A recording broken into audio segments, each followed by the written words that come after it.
শুধুমাত্র আমার দেখানো এই টিপসটা ফলো করলেই আপনিও বাসাতে তৈরি করে নিতে পারবেন নামি দামি দোকানের মিষ্টি দই।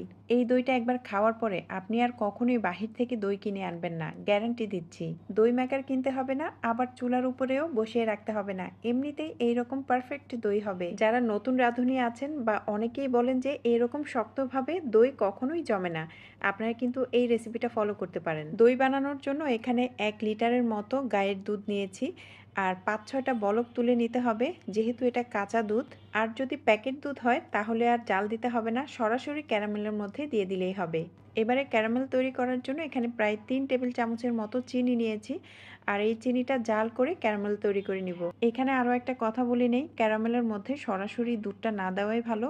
অনেক সময় দেখা যায় যে ক্যারামেলের সাথে দুধটা দেওয়ার পরেই দুধটা জমে যায়, তাই সামান্য পরিমাণে পানি দিয়ে আগে একটু লিকুইড করে নেবেন, তারপরে এখানে দুধটা দিলেই হবে। যেহেতু দুধটা জাল করে নিয়েছি তাই দুধটা গরম আছে, আপনারা যারা প্যাকেট দুধ দিয়ে তৈরি করবেন ঠান্ডা দুধটাই এখানে ব্যবহার করবেন। ক্যারামেলটা যখন দুধের সাথে খুব ভালোভাবে মিক্সড হয়ে যাবে, এই দুধটাকে ঠান্ডা করে নিতে হবে। একদম ঠান্ডা করার প্রয়োজন নেই, কুসুম গরম অবস্থায় থাকলেই হবে। এখান থেকে 2 টেবিল চামচ দুধ একটা বাটিতে নিয়ে ঠান্ডা করে নিয়েছি। এর মধ্যে 2 টেবিল চামচের মতো পাউডার দুধ, হাফ চামচ কর্নফ্লাওয়ার মিক্স করে কুসুম গরম দুধের মধ্যে ঢেলে দিয়ে খুব ভালোভাবে মিক্স করে আবারও 2টা বলক তুলে নিতে হবে। দইয়ের মিষ্টিটা আপনারা যেরকম খেতে চান, কেউ আবার একটু টক মিষ্টি খেতে চায়, আবার অনেকে একদম মিষ্টি দই খেতে চান, সেক্ষেত্রে আরও 1 টেবিল চামচ চিনি দিয়ে দিতে হবে। ব্যাস, দই বানানোর জন্য দুধ রেডি হয়ে গেছে। এখন এটা ঠান্ডা হওয়ার জন্য একটা সাইডে রেখে দিলাম। টক দই সবসময় মাটির পাত্রে খুব ভালো হয়, আর মাটির পাত্রের ভিতরের অংশে চারপাশে আমি টক দই লাগিয়ে দিয়েছি, এতে করে দইটা খুব ভালোভাবে জমে যাবে। আচ্ছা, বাসায় যদি মাটির পাত্র না থাকে তাহলে যে কোনো একটা পাত্রেই কিন্তু দইটা বসাতে পারবেন।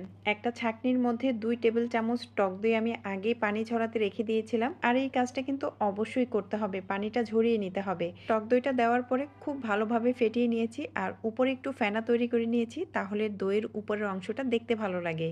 দইয়ের পাত্রে দইটা ঢেলে নিয়েছি। এখন হলো আসল কাজ, যেটার কারণে আমাদের দইটা খুব ভালোভাবে জমে যাবে। একটা সসপ্যানের মধ্যে একটা স্ট্যান্ড বসিয়ে নিয়েছি, আর এর মধ্যে আমি একদম ফুটন্ত গরম পানি দিয়ে দিলাম। অবশ্যই স্ট্যান্ডের নিচে কিন্তু পানিটা থাকবে, দইয়ের পাত্রে যেন কোনোভাবেই পানিটা না লাগে। ব্যাস, একটা ঢাকনি দিয়ে ঢেকে এভাবেই রেখে দিয়েছিলাম 8 থেকে 10 ঘন্টার জন্য। পানিটাও ঠান্ডা হয়ে গেছে, আর আমার দইটাও কিন্তু একদম পারফেক্টভাবে জমে গেছে। প্রতিটা টিপস ফলো করলে আপনিও এখন থেকে বাসায় এইরকম পারফেক্ট মিষ্টি দই তৈরি করে নিতে পারবেন। এবারে দইটা আমি 1 ঘন্টার জন্য ফ্রিজে রেখে দিয়েছিলাম ঠান্ডা হয়ে যাওয়ার জন্য। কেটে দেখাচ্ছি আপনাদেরকে, দেখতেই পাচ্ছেন দইটা কতটা শক্ত হয়েছে আর কতটা ক্রিমি হয়েছে। এইভাবে মিষ্টি দই তৈরি করলে দোকানের থেকেও বেশি মজা হবে খেতে। ভালো লাগলে একটা লাভ রিয়েক্ট দিয়ে দিবেন। আশা করি এখন থেকে সব